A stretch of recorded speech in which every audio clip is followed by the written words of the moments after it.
We are here for episode 2, Deep Throat.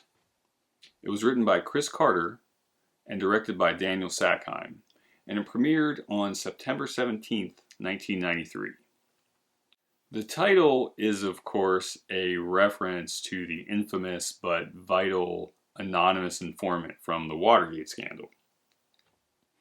In 2005, Deep Throat was revealed to be former Deputy Director of the FBI, Mark Felt.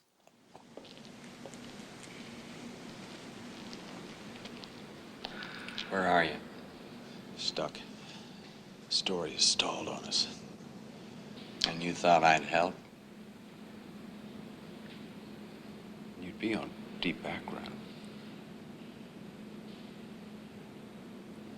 You can trust me, you know that. The money's the key to whatever this is. Says who? Deep Throat. Who? Oh, that's Woodward's garage freak, his source in the executive. Who did you say? He's on deep background. I call him Deep Throat. Our opening is near Ellens Air Base in southwest Idaho. This is an early series stand-in for Nellis Air Base and Area 51. As soon as we're in position, we'll be on a count of 5. That's my house. Okay, let her through. What's going on? Stand by, Mrs. Woodhouse. Your husband has violated basic security procedure. He's commandeered a military vehicle is believed to be armed. Team 1 moving in. Something's gone wrong. Alright, we're in the house searching. Our guy is not doing well. Can we get him some hydrocortisone or something?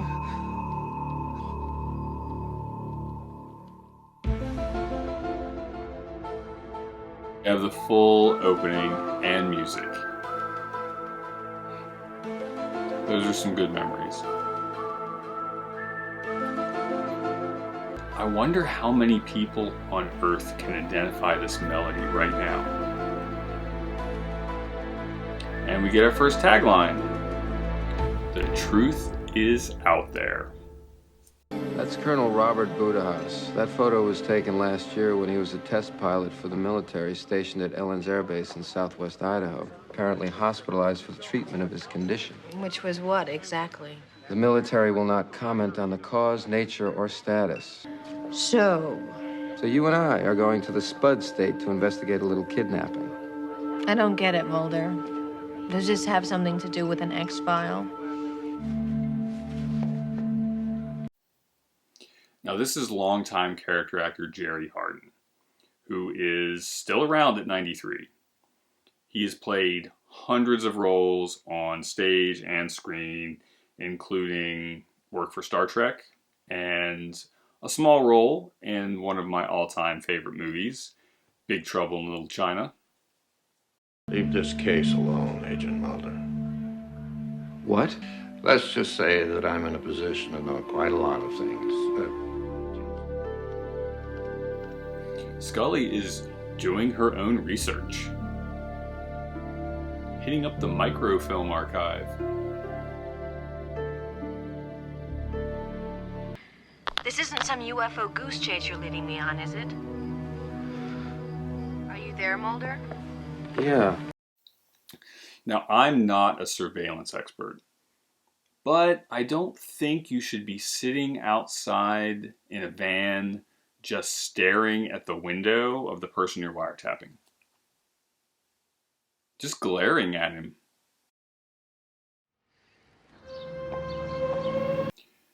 There are places just like this in real life Rachel, Nevada and Roswell, New Mexico. I've been to both. I'm selling limited edition prints, $20. Down on my last 5 if you're interested. Put it on my tab. Sucker. Want to see something weird, Mulder? Ellens Air Base isn't even on my USGS quadrant map. I know. Let's go. You know? Where are we going? We got our own map, sucker. Mulder is so smug. And one step ahead. What do you honestly hope to see? I don't know. Maybe nothing. Is this why we came out here, Mulder? To look for UFOs? Yes.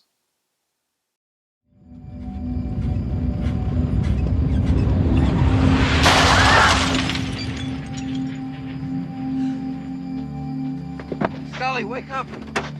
You gotta see this. What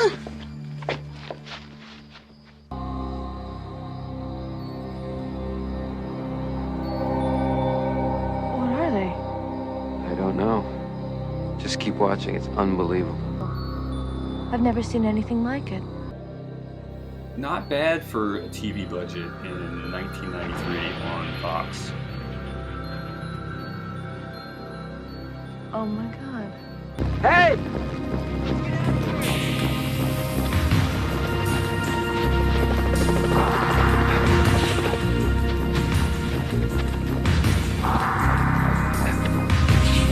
Stay right there. He didn't do anything.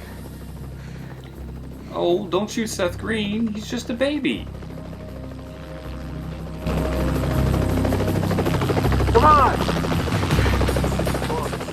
There's this place called the Yellow Base, right? Where they're supposed to store all this stuff. What do you think they are?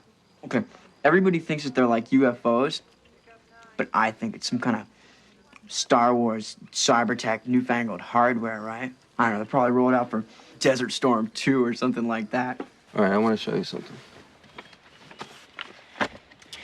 This is a photo of a UFO that reportedly crashed in Roswell, New Mexico in 1947. Mulder, are you suggesting that the military is flying UFOs? No. Planes built using UFO technology. Mulder, come on. You've got two blurry photos. Tell me there isn't a remarkable resemblance. Mulder does have a point here. I know my shapes, and those are both clearly triangles. Just because I can't explain it doesn't mean I'm gonna believe they were UFOs. Unidentified flying objects. I think that fits the description pretty well. Tell me I'm crazy. Mulder, you're crazy. That is not him. That is not my husband. They've done something to him. We're out here investigating your disappearance, Colonel Budahas. Wondering if you have any explanation of your whereabouts over the past 4 months. Anita. Credit to Gabrielle Rose as Anita Budahas. She is acting the hell out of this role. I can't remember. Mulder, would you explain to me what's going on? I think they rewired that man's brain. Some kind of selective memory drain. The brain doesn't work like that, Mulder. You can't just go in there and erase certain files. Then you explain it to me. What the hell is it?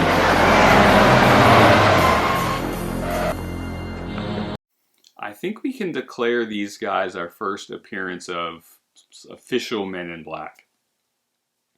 Now, in my reading, I believe that John Keel originally coined the exact term Men in Black in 1975 in the Mothman Prophecies.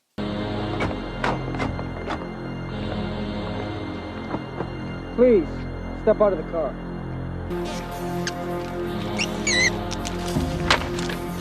You want to tell me what this is about? Putting hands on my man. National security. Now get in your car. You will pack and leave town immediately or assume the consequences of intense indiscretion. Boy, I don't think they can make it any clearer. They knew we were coming before we ever arrived. And they returned Colonel Budahas as a decoy. I was approached by a man in D.C. who warned me to stay away from this case. He didn't give me his name. And my phone was being tapped.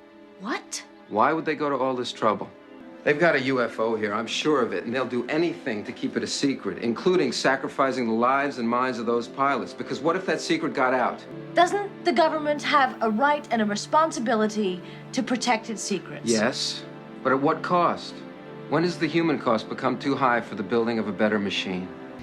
I'm gonna shower, I'll pack, and then we'll get out of here. Psych. Psych. I'm gonna sneak off to the base.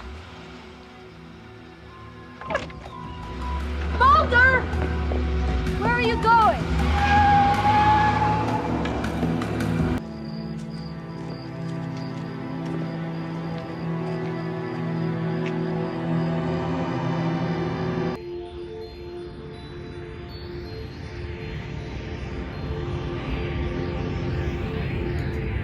All right, now we're talking. That's the good stuff.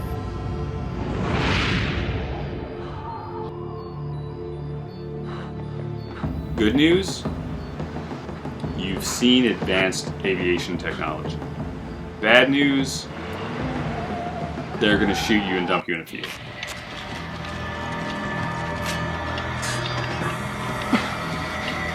No!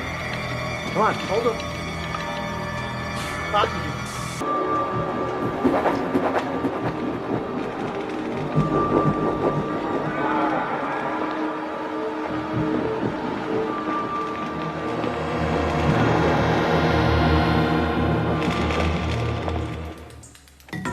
There's nothing in there.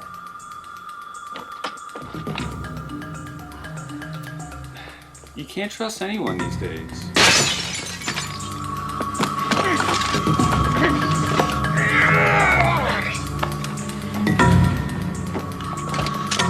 Get in the car! Hands on the car! Do it! Where's Mulder? We took him to the base.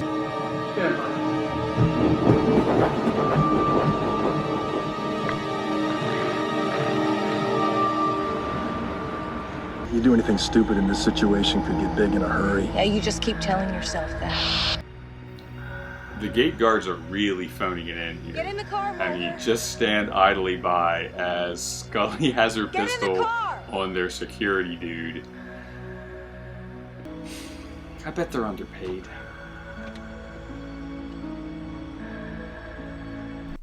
I just want to point out, this is a classic West Virginia driving technique. Pointing your sidearm out the window. This is how we determine who has the right of way. Let's get out of here, Mulder. As fast as we can. So this agent can corroborate Agent Mulder's eyewitness account of two unidentified flying objects in the northern sky over Ellen's air base. Their exact nature or design could not be determined. Your lives may be in danger. Why? You've seen things that weren't to be seen. Deep Throat's pulling they should have listened to me card. It might just kill you now. I can provide you with information, but only so long as it's in my best interest to do so. What is your interest? The truth. I did see something. But it's gone. They took it from me.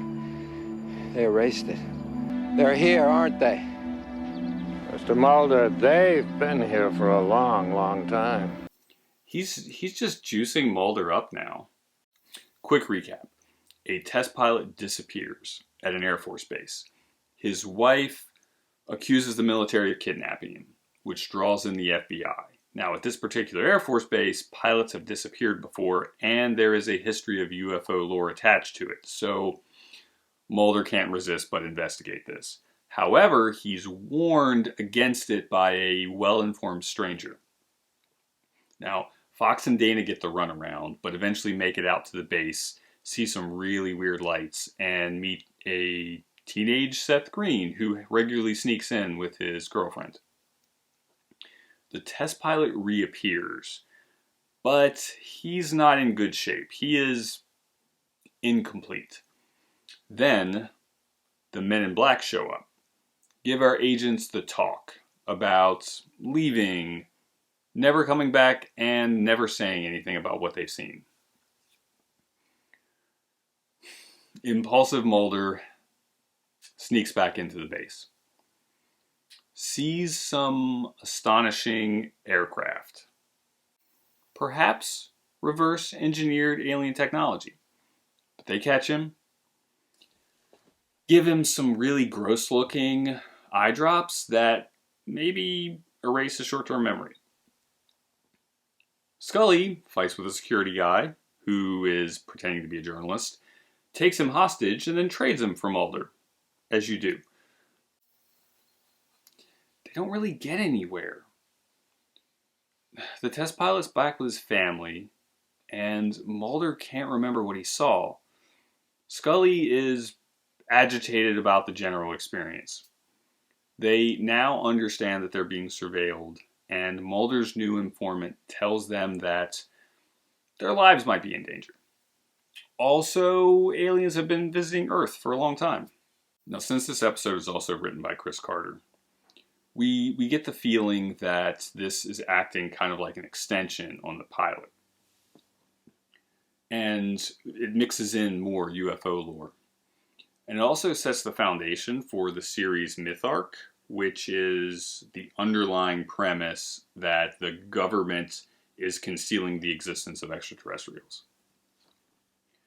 We also get our first instance of Men in Black. These unidentified, anonymous men in suits, we don't know who they work for, who seem to know everything, destroy evidence, and make serious threats. Together is a really conceptually terrifying idea. We also get our original Roswell mythology that there was an alien spacecraft that crashed and then debris was collected and moved to United States Air Force bases to be studied and maybe reverse engineered. This episode in some ways is better than the pilot. It really gives us more UFO lore and the conspiracy to conceal it. And definitely we get the vibe of trust no one. I think we're off to a good start with this series. That's it. That's episode 2. I'm going to do another trivia video about this episode. And then the next regular installment will be episode 3, our first monster of the week. Squeeze. You can trust me.